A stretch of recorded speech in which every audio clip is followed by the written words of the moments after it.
Hello, everybody. This is Bobby once again, and today we're finishing off the Monday chapter of this Diary of Wimp Kid book in this podcast episode 15, and we'll be finishing off on Monday. Here we go. I stayed indoors for recess to work on my project. I didn't have time to go down to the library for research, so I had to do a lot of guessing. The only thing I felt pretty sure about was that Malta was near Russia, but I was shaky on everything else. Once I finished filling out my trifold, I started working on the other stuff. We were supposed to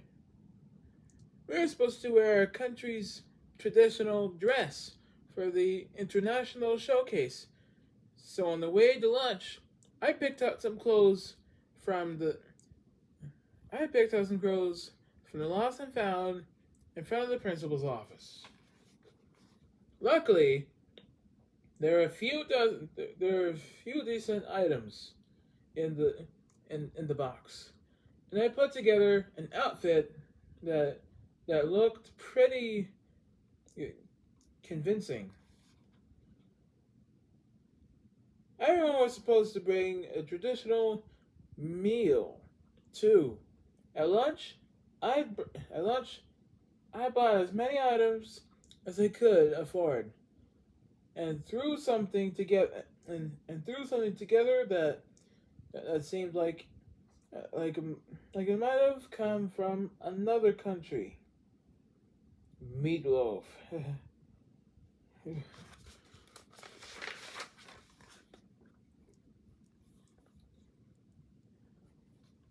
The international showcase was during the last the, the international showcase was during the last period, and when I set up my project in the gym, I was actually feeling pretty good about things.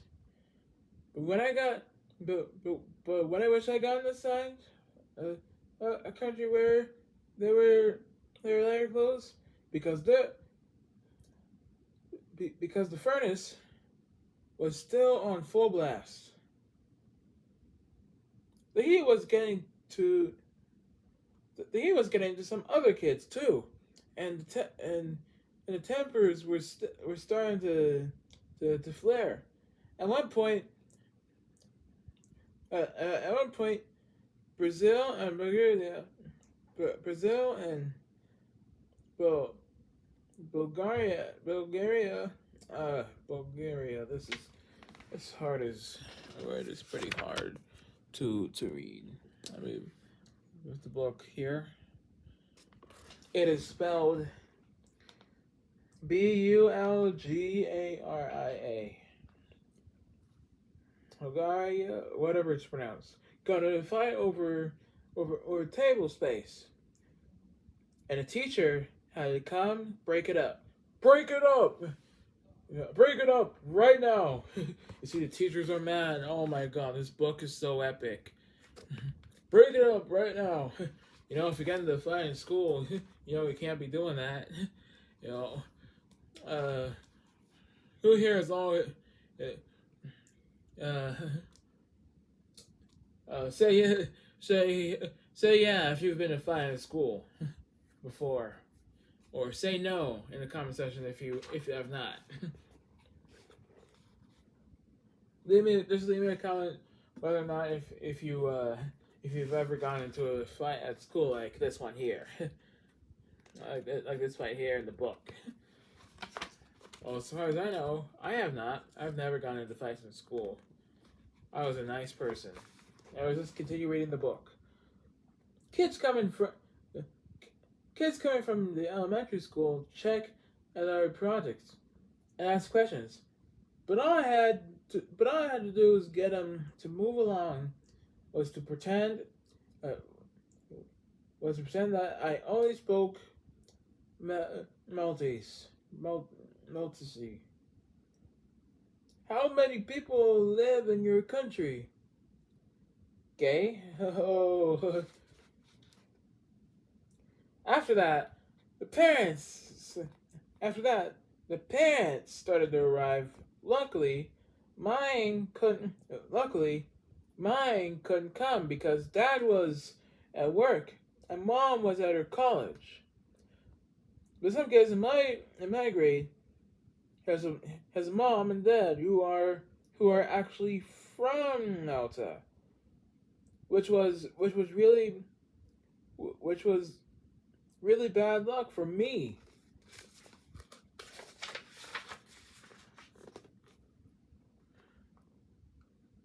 I I thought they were gonna report me to my teacher, and I was ready to make a run for it. But then something happened that got me off the hook. The fight that started between Brazil and Bulgaria flared back up and flared back up and spilled over to the C and D countries, and before long, the whole gym was at war. Oh my god! what kind of gym would be at war for this? Oh my god!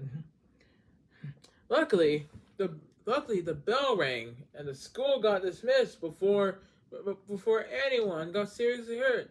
But the whole situation doesn't exactly give me a lot of hope for world peace. All right, now we're on to Tuesday. Well, I thought I was in the clear, but I was wrong. My social studies teacher sent a note home to my parents that said I have to do my international showcase project again.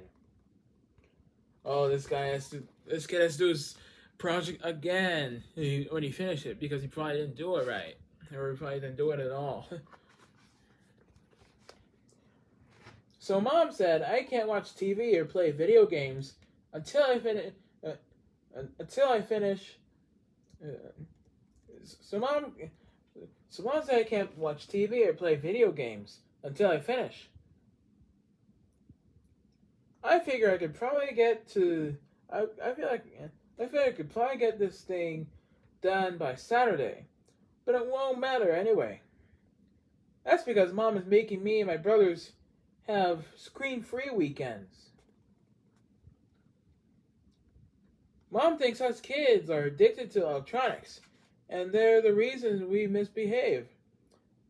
So she started the new policy where we're not allowed to use any electronics on Saturdays and Sundays. And we have to find other ways to entertain ourselves. Oh my god. What kind of parent would forbid their kids from using electronics on the weekends because of their misbehavior?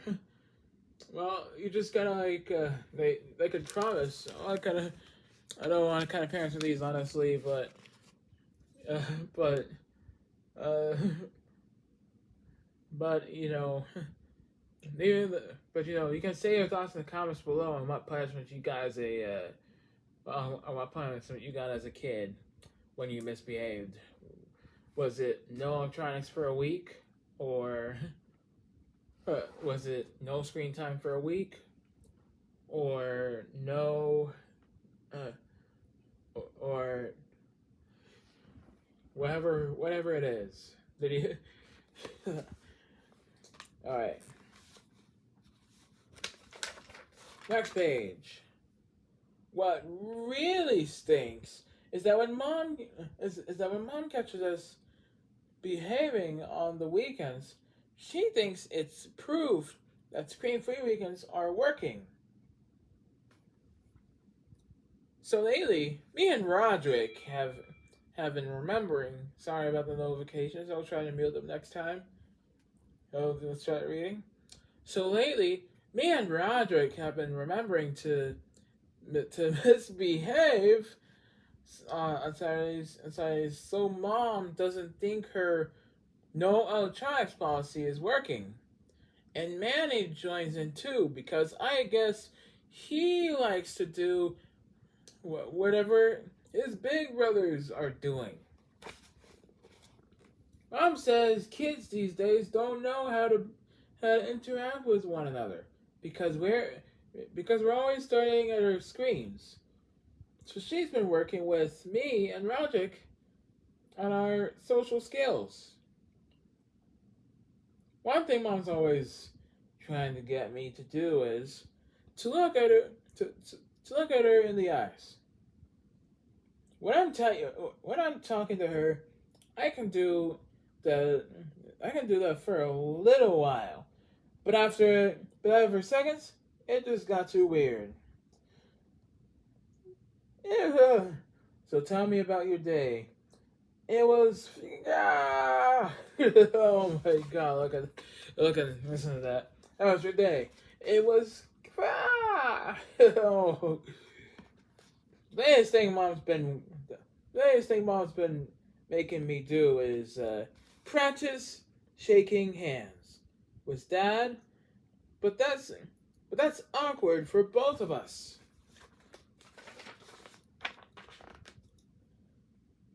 Mom wants me to Mom wants me to branch out and make more friends in the neighborhood. But I'm already friends with Riley, and he's all I can really handle right now. Even though there are a ton of kids in my street, I really can't see being friends with any of them. I already feel like I'm making an exception for Rowley, and the options go downhill from there. Our house is halfway up Surrey Street, and Rowley's house is near the top. Sometimes it's a pain to to even go see him because I have to pass by Fragley's house to do it, and uh, nine times out of the 9 times out of 10, Fragley is hanging out in his front yard.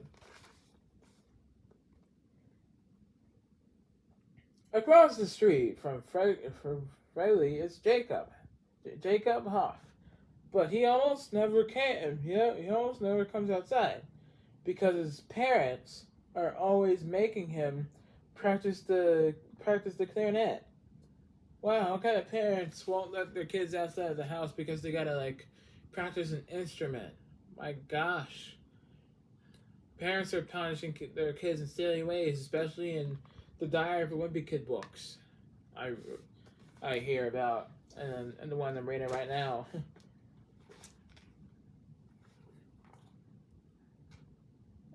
And the other side of Jacobs is Amoresto Gutierrez and Gabriel Johns who are in my grade. And Ernesto and Gabriel are nice kids and all, but they both have bad breath. So those two are perfect for each other. Why would good friends have bad breath? Oh, ew! Nobody want to go somewhere that doesn't have good breath. Why? Why is that?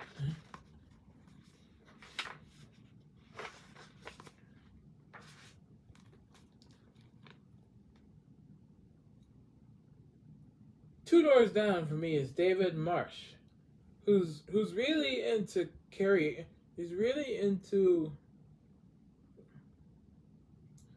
who's really into Carrot. His best friend was Joseph. He's really into Carrot. He's best friends with Joseph. Oh, just Joseph O'Rourke, and who's who's always doing something to get himself injured. What the heck? Bounce! Ow! Oh my god! Why would he do something that get him hurt? I mean, this guy, he gonna go to the hospital if he's gonna have to go to the hospital if he does that and ends up getting hurt. Oh my god, why would he do that? Next door to Joseph is Mitchell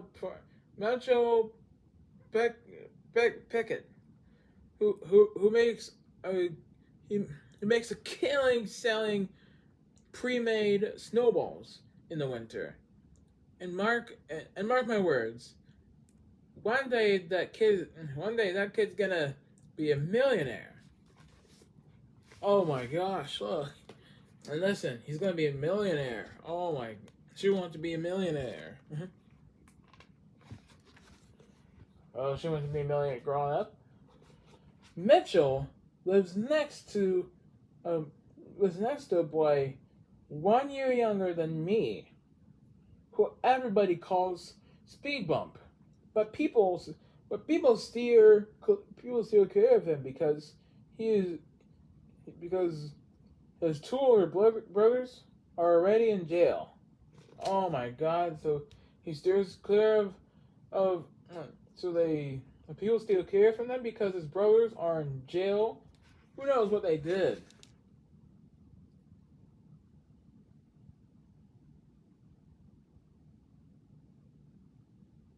Oh, it's Mitchell. He gonna be a billionaire. I meant to. I thought Mitchell was a boy. Sounds like a bit of a girl's name, but it's a boy's name. So, there's this guy. I'll go by him. So he wanted to be a millionaire. There's a kid named Paris Gentry who has a tree base in his backyard, and he spends his summers asking asking neighborhood crimes, asking neighborhood crimes. But most of the time, this person responsible is Speed Bump.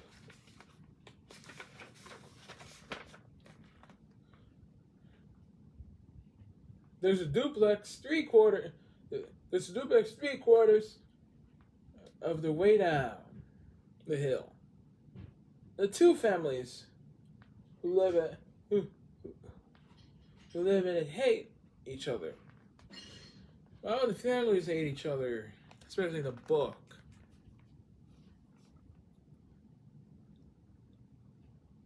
I could never keep that kids in the house straight. But I know one that is named Gino because he has a tattoo on his arm, even though he's only something like 7 years old. Oh my God! What the heck? Tattoos on a kid? No, you're supposed to be older. Like, yeah. Well, kids are stupid these days. Sometimes. There's a boy who lives with his. There's a boy who lives with his grandmother. A few doors down. His name is Gibson. His name is Gibson. Everyone calls him Baby Gibson because no matter how much time goes by, he never seems to get any older. For all I know, Baby Gibson is 32 years old, and he's got kids of his own. There's playground of preschoolers that got together twice a week at Mr. Jimenez's house. I don't know which kids are hers. No, Mrs. Jimenez. Mrs. Jimenez. I read it wrong. Mrs. Jimenez. My bad. And which ones are her friends? What I do know is that these kids are totally out of control, and the moms don't really seem to care. All right, how much time has gone through? Let's check here. We got. All right, we're at 20 minutes. So looks like we can stop there. Well, I'd like to thank you all guys for listening to for listening to me reading, and thanks for watching. Uh, until the next episode, this is your guy Bobby signing off. Bye bye.